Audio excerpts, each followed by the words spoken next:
we were laughing really, really hard then too, until my internet decided to get out, and then I was not laughing. Oh, I was the opposite of laughing, but...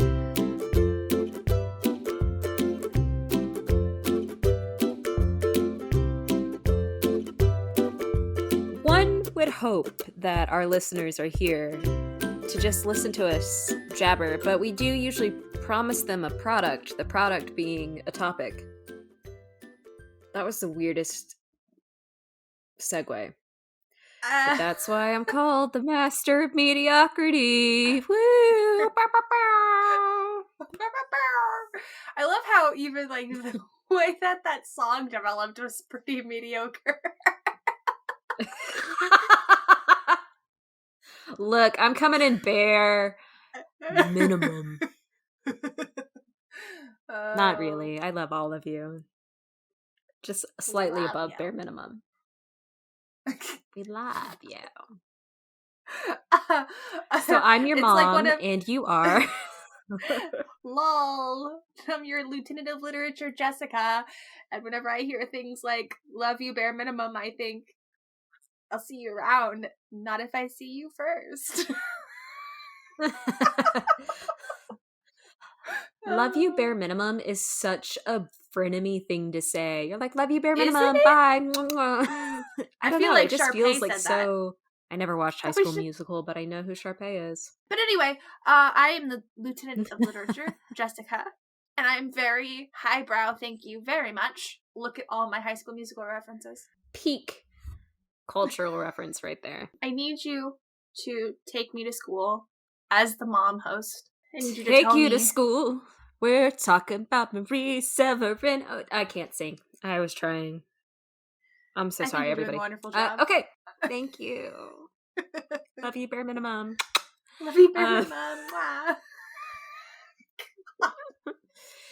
Oh my god. Anyway, we're going to talk about Marie Severin. She was an American cartoonist and colorist.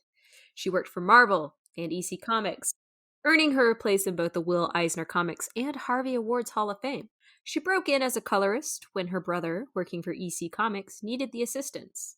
Now, you might say, wow, family ties, what a way to go. But no. She actually was a talented and trained artiste. They had an artistic childhood and home life, so he knew what her skills were. And she became a highly trusted artist, coloring all the books for EC. One of the things that she was known for was working with the book rather than wanting to subdue or change scenes. What's really funny is that there was this blue panel controversy around her because somebody claimed in the biography that they were writing about another person that Marie would use her Catholic morality and subtly express her distaste for a scene by coloring a panel dark blue to subdue or, I don't know, change the tone. Marie, on the other hand, who's the expert on her own life, says that she colored things based on, well, practicality. As the expert in her own work was saying, she based it on, like, whether or not parents would be pissed off catching their little kiddo, little Jimmy, reading a book where someone was disemboweled. Her thought was maybe change the colors so it's not just, like, all blood and gore, which seems pretty reasonable to me. I mean, fair enough. Fair enough. And that was back when comics were actually for, like, kids, right? So... yeah, I mean, at least give them a little bit of camouflage. A little bit. And I think there was a lot of, that was when the Comics Council thing was going on. Because she was around almost from the get-go. So she knew what she had to do to not piss off the powers that be who could censor them. And the most terrifying person is a middle-class white lady who feels like their child is threatened. Because also of their morals. Yes, Karen's. I wonder what the name would have been a long time ago. Would it have been like Abigail's? I don't... Abigail's still a common name. I'm sorry, Abigail's. Bernadette? I did not. I'm not going to popular names from Ethel. the 1970s. I think Ethel is a great one. Ooh. The pre-Karens were Ethels. Anyway, Marie was threatened by Ethels. Maybe. I can't prove that. Don't take me as a source. She avoided being She threatened avoided by Ethels. There we go. Yeah. She subverted Ethels. She's a Mistress of Mirth and Subverter of Ethels. I hope nobody uses that as an actual tagline for her. But if you do, cite your source. Anyway, so she was pivotal in creating many a Marvel character, including Spider-Woman. Or at least she is attributed with co-creation, considering she designed the original costume. She drew, designed, and contributed to Marvel Comics, their toys, and their other licensed merchandise, including Spider-Man and Hulk toilet paper from 1979, which you can still buy on eBay or other websites. And I thought about it for half a minute. I was like, what would I do with collectible toilet paper? I would TP somebody's house with it. Be like, you anti-comic nerd.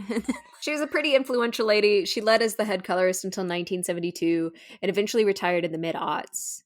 In 2001, she was inducted into the Will Eisner Comics Hall of Fame. In one of the most infuriating things, she was one of the first women inducted in 2001. Her career started in at least 1949, and she was inducted 52 years later.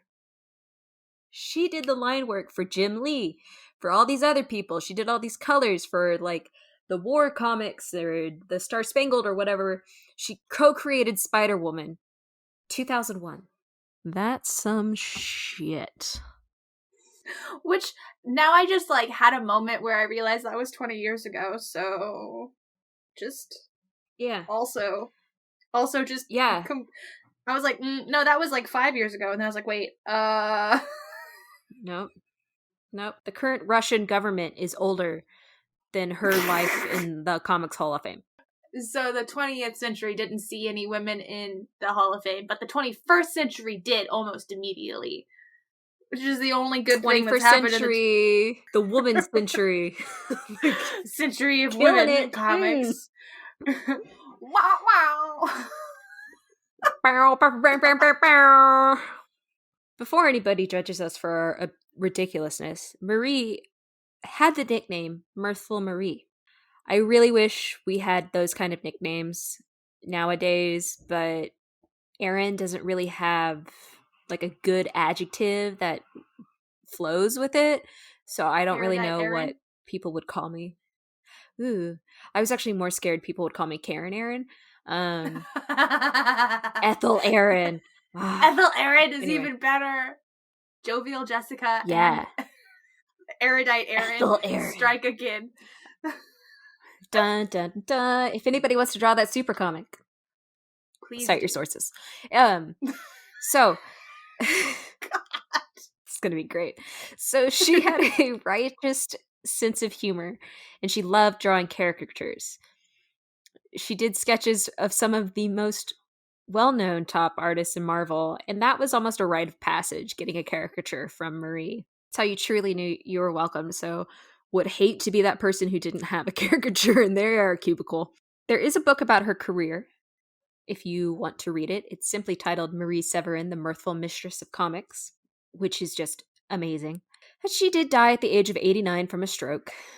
New York Times does have an obituary commiserating Miss Severin, and one line stood out in general. It was about how the industry's not really great at crediting people for their work. We can still see that today, particularly, I think more so when it comes to letterers, based on trends that I've seen on the internet. But, it's a lot easier to fight those bad habits in the internet age than it probably was in the 70s. I don't know. She was a beloved person of her team. Her humorist art was also, I think, a motivator for the book Not Brand Ek, which included several parodies like the Silver Burper, the Inedible Bulk. My favorite from that is Nat Man and Rotten, which was done by her.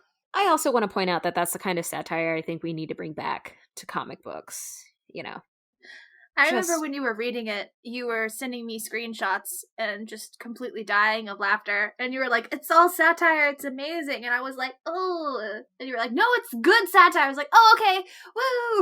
Woo. Some of it did not age well. Like, I'm not... But it's kind of like any lingo or any ideas as they as things in culture changes, that some things are going to become acceptable and some aren't. So it's always going to have that component because it was only published from 1967 to 1969. But for the most part, from what little I did actually read, I thought it was pretty hilarious and still okay. A lot of it, I think, was still geared towards kids. It broke the fourth wall a lot and it was just goofy. I mean, the silver burper. Come on. That's hilarious. And like the whole Natman and Rotten thing. It was fun. Like okay, I'm gonna just explain not Brand X a little bit. I guess in the 60s, companies referred to their competitors as Brand X.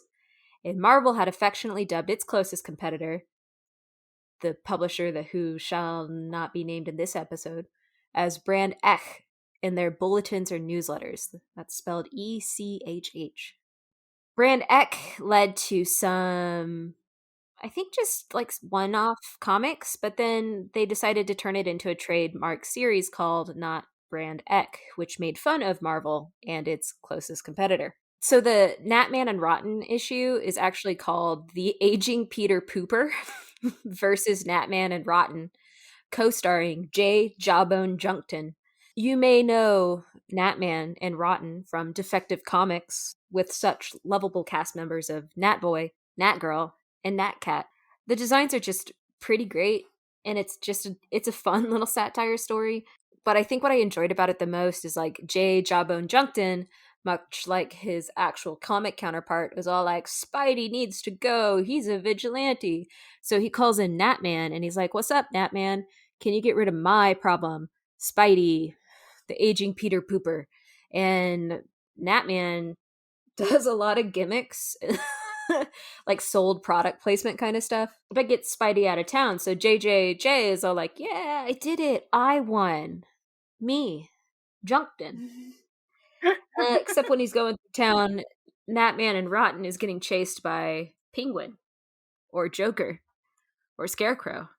And then Junkton is like, I don't like this anymore. So I thought that was kind of fun that Marvel at least was like, well, Spidey at least doesn't have a city full of sociopaths. Like, touche, Marvel. Touche. So a lot of the pictures, though, were just really great and got me laughing just from looking at them. She was excellent at caricature. Just excellent at it. 2001 was far too late for her to be in the Hall of Fame. And that is your brief summary. I love it. It was a great summary. One of the things that we're trying to do with these artists episodes, sort of unsuccessfully, is read different things by the same artist and talk about how their art was in those specific pieces of literature. And Marie Severin was a little hard to get a hold of as a credited artist. I realized that she transferred to be like a department head and like head of marketing, and before that she was like one of the cogs of the machine, when she first started. But I did Google her in Hoopla, my free library app, and Fraggle Rock was like the thing that she was amazing in there for, and it is amazing. So I've been looking at a bunch of Fraggle Rock comics. I could just totally see that this woman had a good sense of humor. Like, it's just obvious in the way that she characterizes her comics. It's Jim Henson's and Marie Severin's Fraggle Rock, but also it just seems like there's a style to it that is uniquely hers, and she is credited on these, which is good. I'm glad. And I wanted to, and so is the letterer, actually, which is really exciting. Speaking of letterers, good. Yeah, because, like, for instance, the one that I'm the most in love with out of all of these, like, looking at it, is the Dozer Who Wants to Be a Fraggle. And it's been so freaking long, Aaron. I forgot that there was a difference between Fraggles and Dozers. But it's the cutest, like, old-fashioned type thing. Like, 100% this is just, like, so wholesome. Because it's, like, even the way that they introduce the comic is just, it's got that old style panel front where it's got Like there's something happening on the front page, and you've got the title at the top, Fraggle Rock and the Dozer Who Wants to Be a Fraggle. And then you got like this cue card like they used to do. Located just beyond reality is Fraggle Rock, home of the happy, laughing, silly Fraggles who are 18 inches small and spend most of their carefree hours having fun. They almost never pay attention to another group living in Fraggle Rock, the Dozers. 6 inches high and always working and building. In fact, neither group pays much attention to the other. Well, usually. And then there's like this little like scene where they're all kind of spread out. The older Fraggle is like reading a poem, and there's a little hellion running around who looks like they might be like about to crash into something. And then there's a Dozer like who's apparently much, much smaller. I mean, like, I know they said 18 inches small and 6 inches high, but like the perspective on this is forced, so it looks like they're maybe an inch tall, and then like the other ones are like 2 foot high. Anyway, it's good that they called out the relative sizes, because I was like, that's way small, like they can't even be friends. But then in the little corner it says Stephen K. writer, Marie Severin art and coloring, and Grace Kramer lettering. And I'm just real excited about that, because it's like, oh, I want to bring those back, those little like cue cards at the front. I mean, I realize it kind of like interferes with the realism of the comics or whatever, but and not all of them have that same like card at the bottom, but I don't know, I saw that and I was like, oh, that's really nice. And then also like, it depends on the story. I think the character and the publisher, and probably the editor too, because I've noticed for like, I read Batman New 52, Batgirl New 52. I'm so sorry, I did not read Batman. I read Batgirl. They had that kind of title card, like the name for the arc like on the page, but when I read the DC Black Label stuff, sometimes it's a title card like in the back of the book that credits the entire team. But I do kind of like when they do that introduction as well, because it gives it this like cool newsy tone, right? Like, yeah, that kind of faded radio heist sound that I can't emulate at all, but it gives that kind of this exciting build to the adventure. What will happen next in Batgirl versus the Shrew? I don't know. Well, I don't remember the names of the arcs, but it feels like whenever they did do that more routinely, they were better at making each issue do something. You know what I mean? Like, it feels like they did more with each issue. Like, gave you, I don't know. I feel like I get real sassy when I try to read single issues without having, like, more than one of them sitting in front of me. Of the top 2 that I've picked up in the past couple of years, and that individual issue is sometimes just like a quarter of an arc instead of having a complete storyline therein, or a something that develops therein. And it always feels like whenever I read some of these older school type, that they have like the overarching thing that they're kind of crawling toward, but really what's happening is they're just bumbling through a series of hijinks, and it's a lot more fun to engage with. Like, I have more fun reading them. Yeah. I could see why that would hook I think that's what I liked about into a lifelong obsession. Well, like, I could see how that lays the anchor in a Doctora. Oh, true. And the caricatures kind of brought some of that fun to me as a reader, because it's not like I've read enough Spider-Man or Natman or any of the other titles to really engage with any of the canon or the lore. But reading the satire, like, I've seen Silver Surfer before. I know who that is. I know who Spider-Man is from all the different movies and TV shows. Like, it still was fun. I got the characters from other contexts, and they were fun, and I was like, man, I would love to read a Spider-Man book. And then I thought about it, and I was like, no, that's a lot of reading. Like, I would have loved to have read it from the same era. It's just, like, if I wanted what they were making fun of, I would have to go back and read comics from the 60s and 70s. I don't think I could pick up current title, except maybe for, what is it, Peter Loves Mary Jane, or Spidey Loves Mary. There's kind of a fun, I think, spin-off series about in high school with Mary Jane and Peter. If somebody knows, back when Mary please Jane made tell sense. me. I don't know. He's had so many love interests. Like, do we care if they make sense or not? Like, one of them died because his spider goop gave her cancer.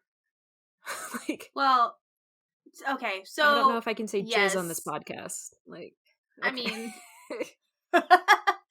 well, okay, so in Spidey's defense, he's like this never-ending child man, you know, and I guess in my head, you know, that's an archetype that's born out, you know, and all of his girlfriends are these archetypes of girlfriends, you know, like the fun, wild one, like Mary Jane, or like, you know, the sophisticated, classy one, like Gwen Stacy, I assume. I don't know. I don't actually know very much about the lore, I don't know, but you know what I mean? Like, they're supposed to fit like this type of all teenage woman, and I think that the women are the ones that age the worst. Like Peter Pan, Peter Parker, you know, characters still exist today, but like in my head, development of women archetypes has gotten somewhere in the last couple of decades, thankfully. And 21st century of the women in comic books. Bow, bow, bow, bow, bow. We're finally in the Hall of Fame. But then whenever they're remaking all of these intros, you know, you're stuck watching the, you know, I mean, like, I love the Tobey Maguire movies, don't get me wrong. I was of the age to be completely heart-stopped whenever they were doing the upside down rain kiss, which now that I'm an adult, I'm like, there's probably water up their nose, and how did he not choke, and just all of these, like, logistics issues, but acting. But, you know, like, God, Kirsten Dunst, and that doesn't make any damn sense to me now that I go back and watch it. I mean, like, at the time, I was like, I don't know what teenagers are like, but now I'm like, gross. Like, she's a 40-year-old pretending to be a teenager. And even though Kirsten Dunst was, like, a pretty young woman at the time, I think, you know, like, it's one of those, because the caricature of that woman, you know, like, that caricature is a certain age now. And is, like, the young at heart, never going to get old type of woman. So even if they look like they're young, you're like, that woman is probably 2 decades older than I expect her to be, you know, because she just lived such a joyful life, you know, like, found the fountain of youth. Like, I mean, women just in that time were high schoolers at that time were just horribly misrepresented. They're like, what's up, high schoolers? No one has curfew, right? And everybody is hella well dressed and fashionable and can afford all of it, right? And cares. None of you have a blemish. You're 14 and you have perfect abs. Like, no. Well, and it's surprising to me. It's surprising to me knowing that there were artists like Mary Severin in the industry at that time from such an early point, you know. And I think, watch the segue, Aaron, I think you can really see it when you look at her original costume versus some of the later iterations of the Spider-Woman costume, that she is a woman in the industry who is trying to think of practical things. Do you like that? Was that good? Did I do a good job, Mom? You did a great job, lol. You did a great job. God. Yeah, so her original costume, on that note, for Spider-Woman, actually, in my opinion, was practical. Because, like, all the other following Spider-Women had to glue a wig to the top of their outfits. Because, like... Or, like, their mask they had her to hair their all forehead. Tucked up. Yeah, like... her hair was all tucked up underneath, and all of these other people are like, my hair is free flowing, and it's like, your mask wouldn't stay up, like, with that design, but, you know, go off, I guess. So I wonder if that's going to change. I wonder if that's going to change now that we actually have to wear these masks all the time. Like, now that we've had the experience of wearing these masks and these, like, you know, the gaiters and stuff where they're like, oh, yeah, the skin tight ones are real good, and people pull them up and they're like, oh, it's perfect. And then it slowly falls down their face and they're like, there's nothing to keep it there. I wonder if artists in the future are going to be like, no, we can't do that because we all know that that's not how masks work. We know this literally doesn't work. What is also kind of nice. Does not work. I'm totally, like, maybe this is my inability to recognize faces, but I hope this adds to the whole, like, why doesn't anybody recognize Clark Kent with glasses on or Superman with glasses on? Because, like, I can't recognize anybody's face but I have really distinct glasses. So I've had people come up and be like, "Oh my god, Aaron, hi." And I look at them just terrified. Because I have no idea who they are. And they're like, "I'm your coworker. It just, your glasses are always just so cool." And I'm like, you're like, this person is in casual clothes rather than business casual. They had a beanie on and sweatpants. And I'm like, I don't know who you are. I've only seen you in a button up in jeans and with a camera. And they're like, "Hey." And I'm like, "Oh," but they could recognize me because my glasses. So I'm just saying, like, maybe it makes sense to have part of your face covered and people not being able to recognize you. But looking at the Spider-Woman costumes and how they just have their hair out and most of their face showing and really distinct haircuts, I'm like, y'all gonna get caught. And You bodies. think you're hiding, but you're not. Very distinct bodies that they're showing literally all of. At least that first one.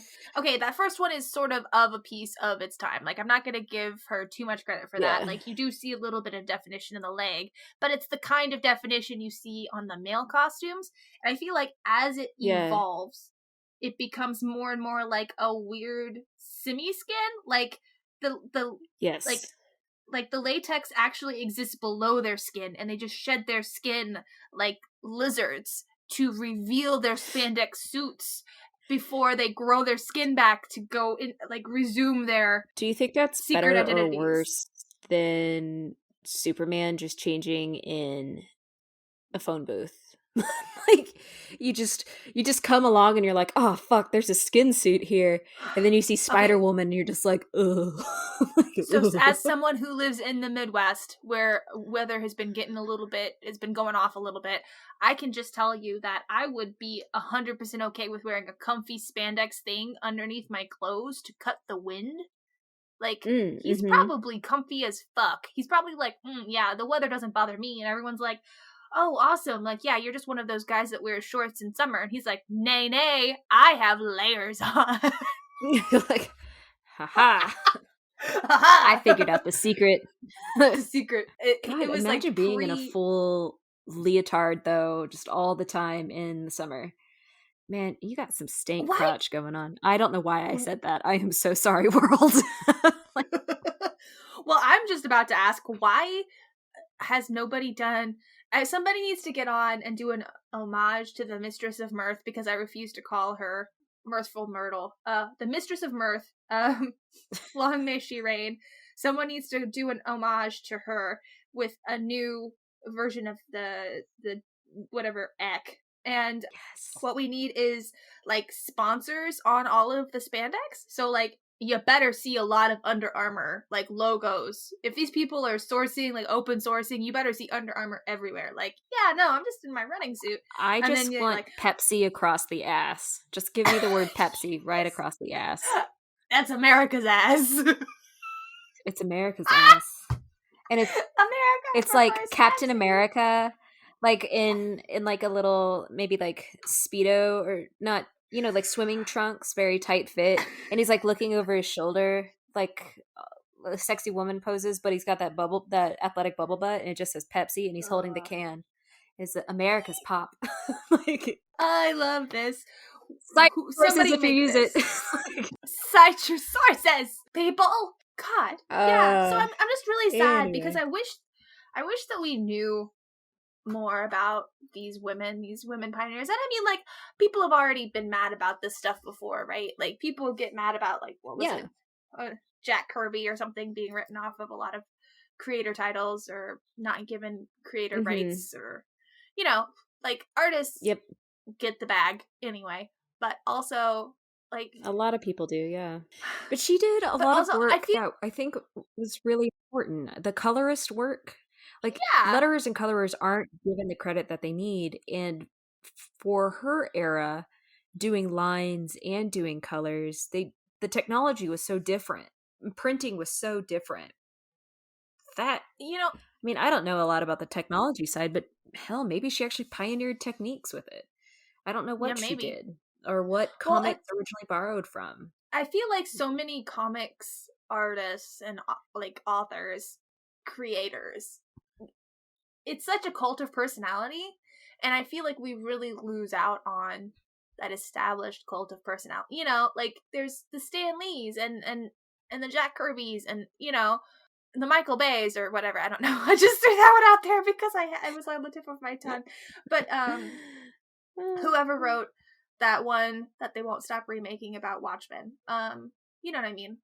I have all of these big names of people, which obviously are very important, and I know all of. And definitely don't take away my Keith Kirk. To totally follow all of that. All about it. Alan Moore is who you're thinking of. Yeah, thank you. But there's such, you know what I mean? Like, there's Bendis, there's a name, I don't know.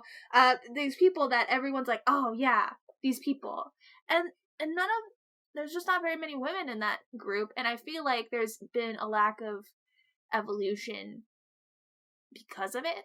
Like, we've missed out on evolution because they haven't been able to follow those women creators in the same way. I'm gonna push out. I think we have one. Who? Really? Actually, you know what? Here's my shout out to who I think is the one woman cult of personality who I can immediately think of. There are quite a few women that we are fans of, but the one who I think really takes the throne currently, and I don't want to say anything about fighting a good fight because I don't know what she does in her free time besides get on Twitter and get the most random topics trending. Gail Simone. Okay, so that is a woman creator. Now there are women creators, but obviously, but in terms of the history of I get what you're creators saying. building on top of each other is more what I was sad about. Because I mean, I feel like you're right. In the last couple of decades, there have been some cult of personality women that are coming out. You know, like really marking out their space, really dominating their space in the field. You know, like Kelly Sue DeConnick is one of them that I follow around. You know, and there are women now who do, but it's sad to me that I only know a certain age range of women. How about that? Like that's more what I'm talking about. Is I don't have these grandmothers of comics to be like, yeah, you know, like grandmommy, you know, Marie Severin and granddaddy Stan Lee. You know, like I feel like I do now because I know who she is and I've looked into her a little bit and had my little class that I sat through from my mom host. But it didn't even occur to me to mourn the fact that we didn't have a grandmommy. I'm really glad you brought that up and you phrased it in that way of grandma and comic books because, yeah, like, I think that's what makes it really, really weird. And being a woman in the comic industry, there are a lot of great titles and there are a lot of great women characters, but there aren't a lot of great women. Like, there are great women now. Yes, we've already said that, but there's not like a history of really standout, knockout women icons that we can lean on and go to as our staples. And I think that's why historically they've always been like comics are for boys. It's because those are the creators, that's who they were writing to.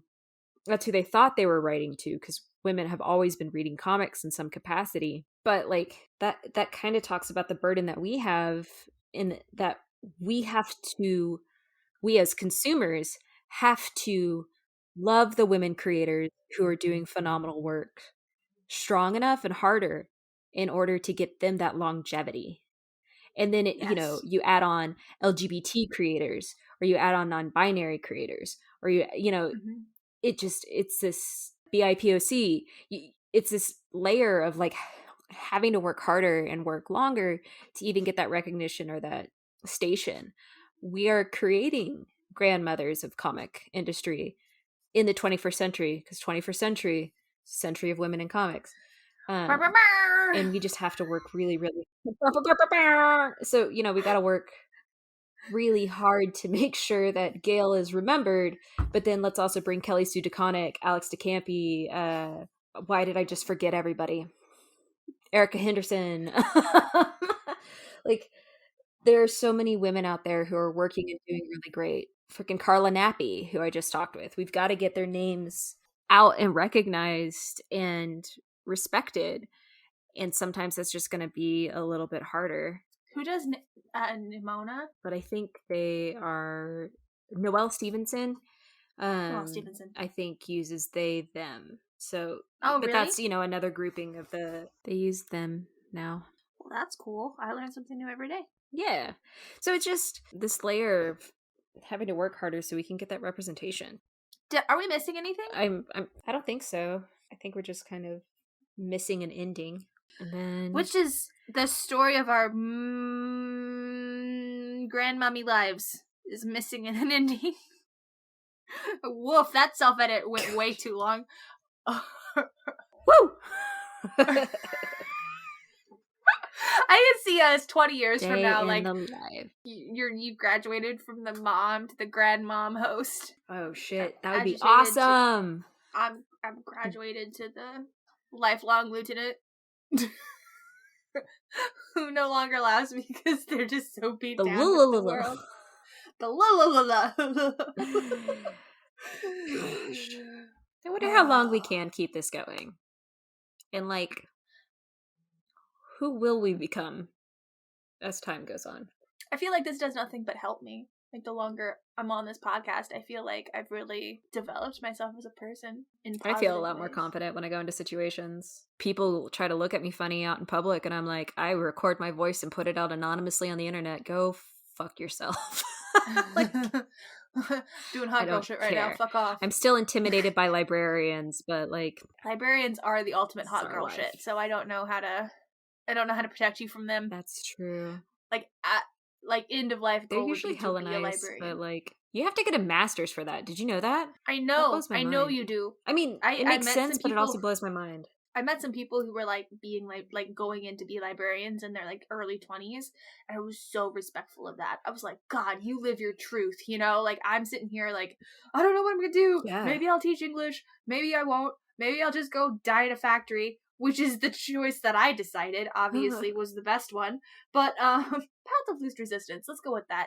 And I was like, the cojones it takes, though, to choose a passion as your career is amazing. And I feel like that is a wonderful thing to talk about in an artist episode, because the passion that these people have been able to sustain in their lives for their careers, you know, the mirth that you're able to keep after 50 years in an industry that continues to try to erase your presence or sexualize your presence, or, you know, that you're growing with, like, to be able to still be the life of the party at the end of the day is, I think, like, the ultimate mentor, like, for me.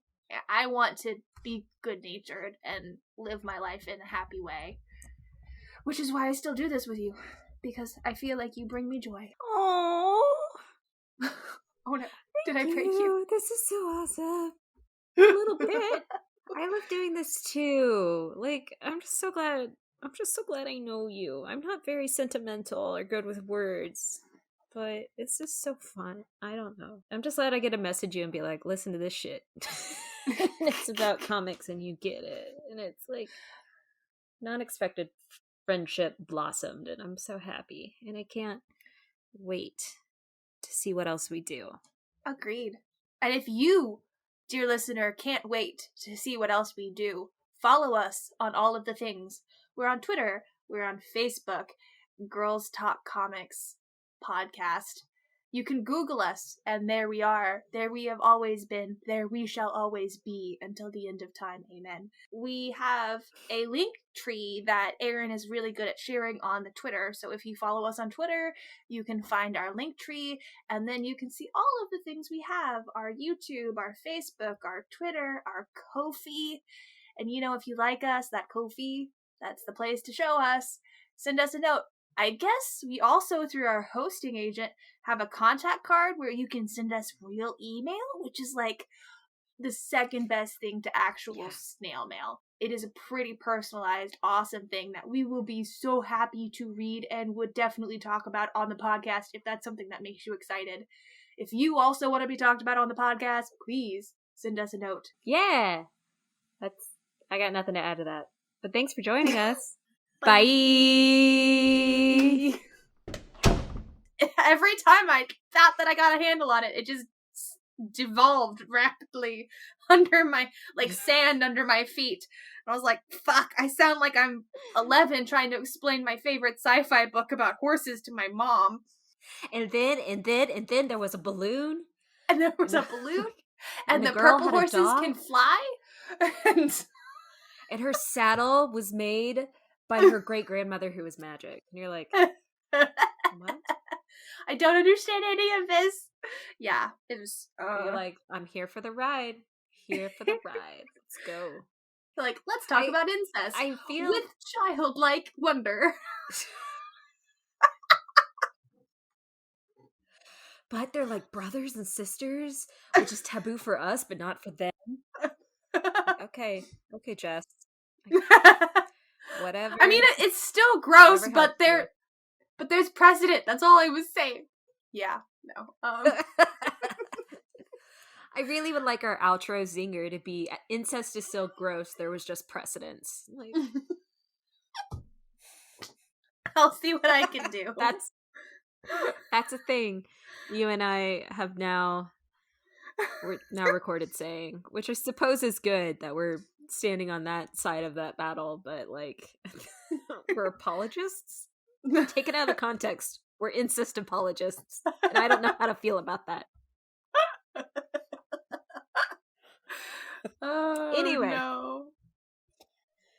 Let's clap. Okay. That might be the intro stinger. We're incest apologists, and I don't know how to feel about that. Please keep the out of context line in front of me. That's the power of the line edit, Aaron. Shit.